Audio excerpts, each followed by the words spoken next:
first of all, Darwin Núñez, what's the problem? Will he train today? If not, does that rule him out of the weekend? Yeah, the weekend is tomorrow, right? If he cannot train today, then yes, that would rule him out. So we are waiting for last information, so it's not a major one, but it's still kept him out of training. So we have to wait for that. Milner and Firmino as well, are they back and available? And what shape is Gakpo in to make a first Premier League start for Liverpool? All right, for the cup game. Millie did yesterday big parts of training and will be back in normal training today. Bobby not. And Stefan will be back in training today. So he was out for it. Got a knock on the hip bone, which is quite uncomfortable, but he will be back as well. So that's it pretty much. Brighton immediately below you in the table. Saw them against Everton, they moved the ball really well. The fact that they're challenging for European spots as well, and you've got ground to make up on the top four, what does that say about how important this game is to both sides, really? Yeah, I like how you said they moved the ball pretty well. That's true. Yeah, for us, it's can we make any difference between the games? I'm not sure. So all the games are really important. That's a very, very important game for us for different reasons. So it's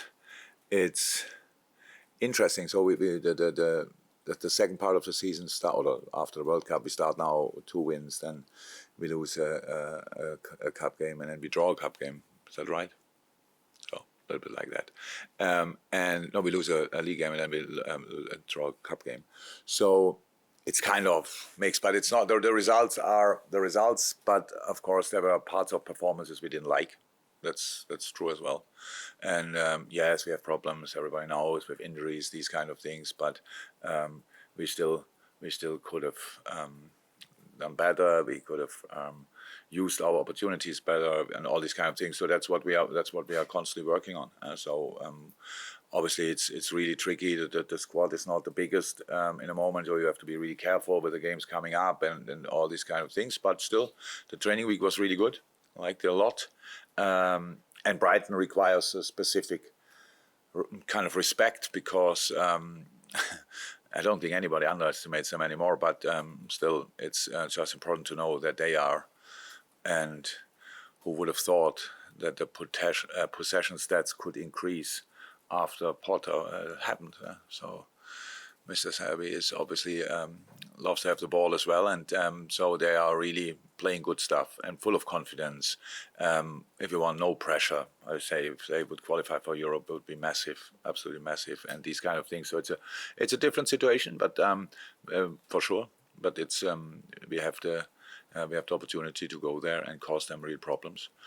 In our best seasons, always Brighton was a tough place to go. It was not that we arrived there and just won the game. So if we could get something there, we had to dig in really deep, and that's what we have to do again, and that's the plan. As you mentioned, the size of the squad, and obviously injuries are playing a part at the moment, but given it's not the biggest at the moment, are you seeing any opportunity opening up to move in the transfer window? I don't think so. It's just the situation.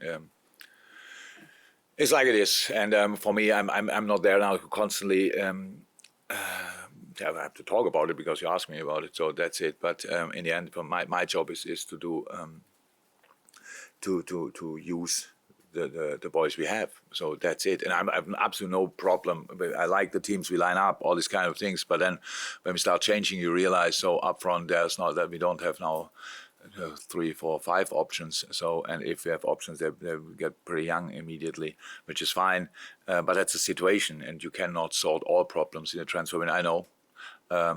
In a dreamland, you would just buy now players and bring them in, but I don't see that coming. So, just to go back to Brighton, if I may, the game when you played them earlier in the season was Roberto De Zerbi's first game in charge. So, other than the possession stats that you mentioned, what differences have you seen between them? It's proper. Before they played Potter ball, now they play De Zerbi ball. That's how it is. That's how it is. It's what he did before. On that day, I think he was smart enough not to change too much. I'm not sure how many days before he came in. Was it 3-4 days? But in the week before, I think. So that's always tricky. and they did obviously pretty well. But since then, and I respect that a lot. So pushing through your ideas by changing what probably everybody thought at Brighton, that worked out pretty well, and then still to put on your stamp, it's a really good job he did there, I have to say. And but you see the difference. So that's how it is. But it was a smart decision from Brighton after Graham to bring him in. Because the ideas are not completely, as you like the philosophy, the possession-based philosophy is very similar. So very smart decision, and obviously he's doing incredibly well. And you can see when things are clicking, then everybody is like 10-20% better all of a sudden again. So it's like confidence change everything in football, and they are full of confidence. And if you saw the Arsenal game when they lost 4-2, it was a top game, and I think they had 67% possession or something like that. So Brighton. Arsenal scored 3 counter-attacking goals. So the pitch at Brighton on top of that is a little bit, not so bigger, but at least wider. And so there's a lot of space to cover, and a lot of space to defend as well. So yeah, it will be. It's a tough one, but I'm really looking forward to it because we had a good week, and I hope that the players who were available during the week at least will stay available, and then we are ready for a fight. And if I may, somebody just sent me a message said, if he plays, of course, Mo Salah's, this will be his 300th club career appearance.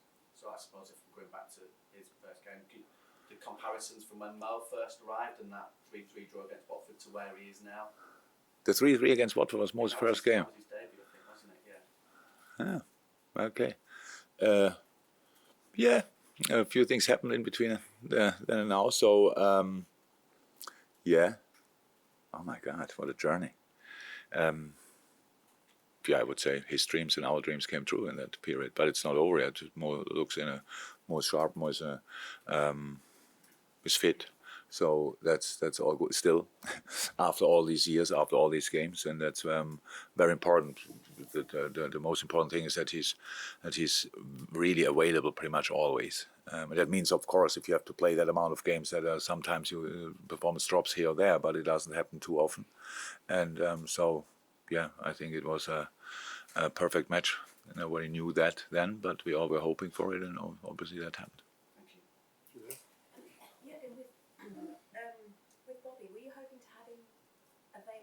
By now, I'm trying to think back to when we first asked you, and it's like early January, perhaps you were hoping to Yeah. go back training. So Yeah. how far away is he? Oh, still a little bit. So it's in the first moment. So it was like a little injury, where the estimated 10 days, 2 weeks. The normal rehab staff, all experts told us what we can do, and then Bobby felt again something, and that kept him out then, obviously for longer. So I don't know exactly when he will be back, but he's not close to team training now. Welcome. Mike? Yeah, again, I know you've been unhappy about certain elements of recent performances, and you mentioned maybe not enough tackles coming in against Wolves. What's required to put things right from the things that you haven't seen the last few weeks? And you mentioned a good week in training. Are you seeing the signs that you're confident that you will get back to what you're more used to seeing? Yeah. How I said, the week was really good, and obviously we put a finger in that. That's clear. So I'm not 100% sure because I'm German or English. Tackle, I hope it's not like. So I want to win the ball in these moments. So not knocking somebody down. So that's very important. So, and the way we play, and it's ball-orientated defending, I think that's no secret. That means whoever has the ball on the pitch, he should face 1 in ideal world, 2 in a perfect world, 3 players that one has to challenge, win it or lose. But if you lose it, then the next one is there, picks the ball up, and we go from there. So that's how very simple. Explained it in a very simple way, but that's how it is. If you don't win the ball there, if you put that much legs on that side where the ball is, you don't win the ball there, players can get out. Yes, then the pitch looks incredibly big, and that was obviously the situation we had too often in the last game. So we were there, so everything was right until 3 players, and still the Wolves player could get out. So that's in one situations we lost challenges too easy or didn't tackle. I don't know exactly how to explain it now, but you know what I mean. And these situations, you cannot win a football game without winning challenges. It's absolutely not possible. And we drew a football game with not winning a lot. So that shows already if we would win more, that would be very helpful. And that's what we have to do. And that's what my job is, to help the boys to bring them in the right spaces where they will have the challenges. But I cannot win challenges for them. That's now not possible. A lot possible, but I cannot do that. And so that's what we are obviously clearly talking about. And that's something we have to do. And that will change a lot. And especially against Brighton now, it's really important. But again, we will not change now our the way of play just to knock them constantly down and get yellow or red cards. We never had that. We just wanna ask ourselves to make this last step into the challenge, to block the ball, or then the ball is out, fine, as a throw in or whatever. But that we are really there, more present. So that's the idea. So, and if we can do that against a team who's really playing football, who is really has a ball playing build up from the goal kick and open play and all these kind of things. Super drilled, 2 6s, 2 10s. No real striker. There's a striker, of course, but it's not really that he's always in the last line. Stuff like this, where they're all everywhere, and that's where we have to be. We have to be really aware. We found our way as well. We just have to execute it now. But yeah, it's a basic thing to win challenges, and that's why we were talking a little bit about it. You've always, when we've spoken to you about Brighton, you've always had a lot of admiration for them, and you look at what they're doing now and the money they've made in the transfer market. How much admiration do you have what they do in terms of their recruitment?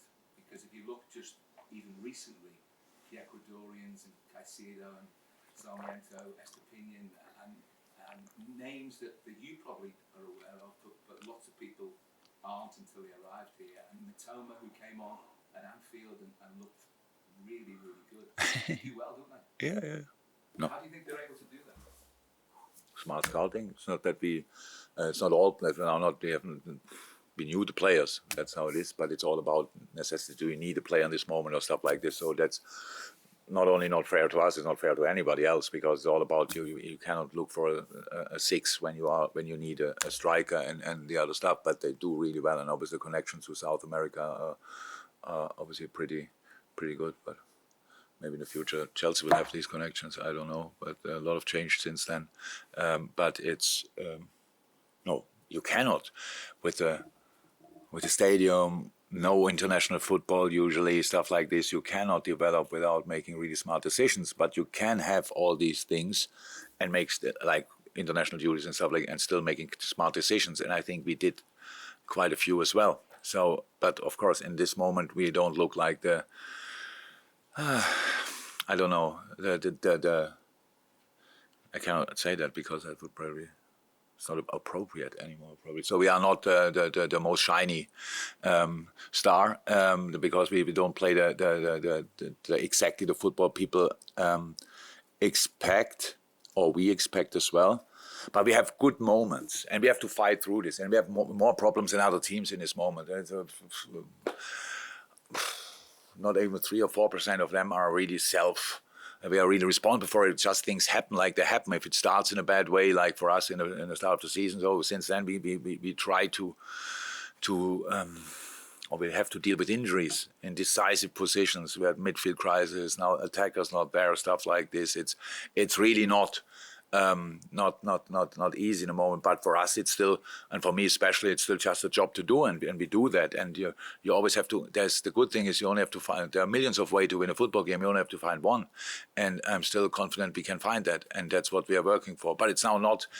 We don't compare ourselves with our best version of last season or stuff like this. It's completely different, and time is a different time, and we are here to give it a proper go, and that's what we do, and we will not stop with that. Even when nobody wants to hear that. I know when you talk about Liverpool and with all the things we've spoken in the past about, and everyone wants to hear about, can we win this, can we win that, can we win this? In the moment, really, everybody has to shoot real. The only thing we have to win is the next game. And it's all what we have to be interested in. And we cannot sort the problems like other teams are doing it. I said a couple of times, I know it always creates headlines and stuff like this. We do it our way, and we really squeeze everything out. That's definitely the case. And then we will win football games again, I'm sure. Carl at the back. You said earlier that you can't solve all your problems in the transfer market. Is that because you don't think the players who can solve the problems, you can't get the players who you think might be able to solve the problems? Or is it financial, or is it a combination of... Carl, really, it's honestly, Carl. I have, I think, 6,000 press conferences at Liverpool, and you were pretty much part of 5,999 in different seats, obviously, but you were always there. If you want to write or whatever, today you don't write, today you just record. But come on, now I have to tell you again the money story. Really, really, do I have to tell it again? And that's why. What could be the reason that we have money like crazy, but we don't buy the players even when they're available? That's what you think of me after all the years? So why you ask a question where the answer lies on a table? I really don't understand that. I really don't understand that. You stand here you drove here, or I don't know how you came here, and then now you stand here, and this is the question I ask you, you know the answer. And if I would answer now, sit here, no, we have money in the bank, massively, I don't know what to do with, but the players out there, we don't do that. So, but we have on top of that the problem that in the moment, 4 of our offensive players are injured, it's like strikers. So now we buy another one, then they come back.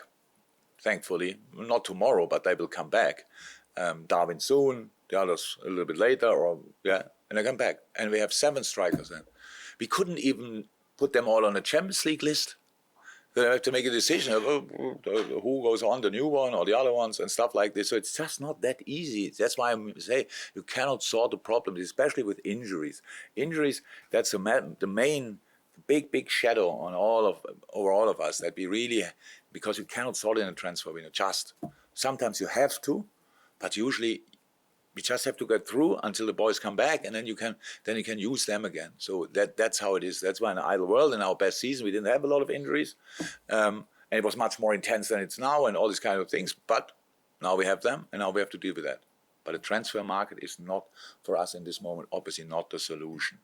But if something is out there and somebody tells me, yes, we can do it, we will do it. But for this specific situation, I don't think it will happen. Hey everyone, I hope you've enjoyed the show. Did you know that if you go over to redmenplus.com and sign up as a Club Legend subscriber, I will personally email you every single month with a new code which gets you 20% off at redmenmerch.com. That's a no-brainer. Go and do it.